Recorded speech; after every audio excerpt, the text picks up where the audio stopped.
Good morning student. आज हमारा topic है उत्तरी मैदान। उत्तरी मैदान तीन प्रमुख नदी प्रणालियों से बना है। तीन क्रम है नदियों के। पहला है सिंधु क्रम, गंगा का क्रम एवं ब्रह्मपुत्र क्रम। हिमालय से निकलने वाला जो नदी क्रम है वो तीन भागों में निकलता है।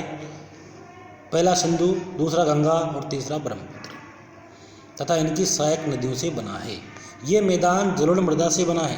लाखों वर्षों में हिमालय के गिरिपाद में स्थित बहुत बड़े बेसिन यानी द्रोणी में जलोढ़ों का निक्षेप हुआ, जिससे इस उपजाऊ मैदान का निर्माण हुआ है।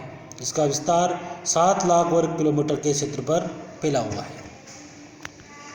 ये मैदान लगभग 2400 किलोमीटर लंबा एवं 240 से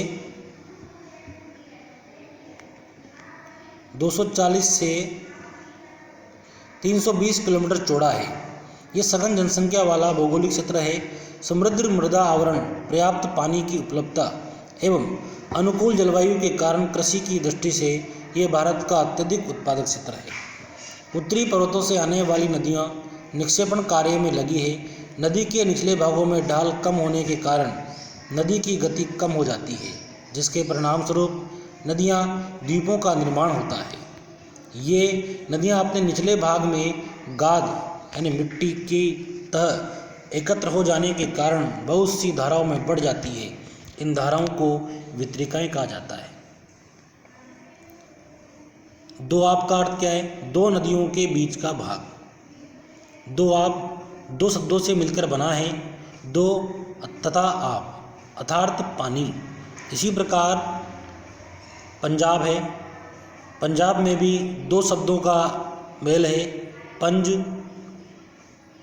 का अर्थ है 5 और आब का अर्थ है पानी। इन नदियाँ 5 नदियाँ। उत्तरी मैदान को मोटे तौर पर 3 उपवर्गों में बांटा गया है। उत्तरी मैदान के पश्चिमी भाग को पंजाब का मैदान कहा जाता है। सिंधु तथा इसकी सहायक नदियों के द्वारा बनाए गए इस मैदान का बहुत बड़ा भाग पाकिस्तान में स्थित है। सिंधु तथा इसकी सहायक नदियाँ झेलम, चेनाब, रावी, ब्यास, सतलुज हिमालय से निकलती है। मैदान के इस भाग में 2 आबों की संख्या बहुत अधिक है। 2 नदियों की संख्या बहुत अधिक है। गंगा के मैदान का विस्तार घग्गर तथा तीस्ता नदियों के बीच है। ये उत्तरी भारत के राज्यों में हरियाणा, दिल्ली, उत्तर प्रदेश, बिहार, झारखंड के कुछ भाग तथा पश्चिमी बंगाल में फैला है। तीसरा क्रम आता है आपका ब्रह्मपुत्र क्रम। ब्रह्मपुत्र का मैदान इसके पश्चिम विशेषकर असम में है। उत्तरी मैदानों की व्याख्या सामान्यतया इसके उच्चावचों यानी कि जो पहाड़ों का जो ऊंचा नीचा स्थान है में बिना किसी विविधता वाले समतल स्थल के रूप में की जाती है। यह सही नहीं है। इन विस्तृत मैदानों की भौगोलिक आकृतियों में भी विविधता है। आकृतिक भिन्नता के आधार पर उत्तरी मैदानों को 4 भागों में बांटा जा सकता है। नदियाँ पर्वतों से नीचे उतरते समय शिवालिक की ढाल पर 8 से 16 किलोमीटर की चौड़ी पट्टी में गुट्टिका का निक्षेप करती है, जिसे भाबर के नाम से जाना जाता है। सभी सरिताएं इस भाबर पट्टी में विलुप्त हो जाती है। इस पट्टी के दक्षिण ये सरिताएं एवं नदियाँ पुनः निकल जाती है एवं नम तथा दलदली क्षेत्रों का निर्माण करती है। इसे तराई कहा जाता है। दलदली क्षेत्र को तराई कहते हैं और जो चौड़ी पट्टिका होती है जिसमें आकर पानी ठहर जाता है, जम जाता है, उसे भाबर कहते हैं। वो वन्य प्राणियों से भरा घने जंगलों का क्षेत्र था।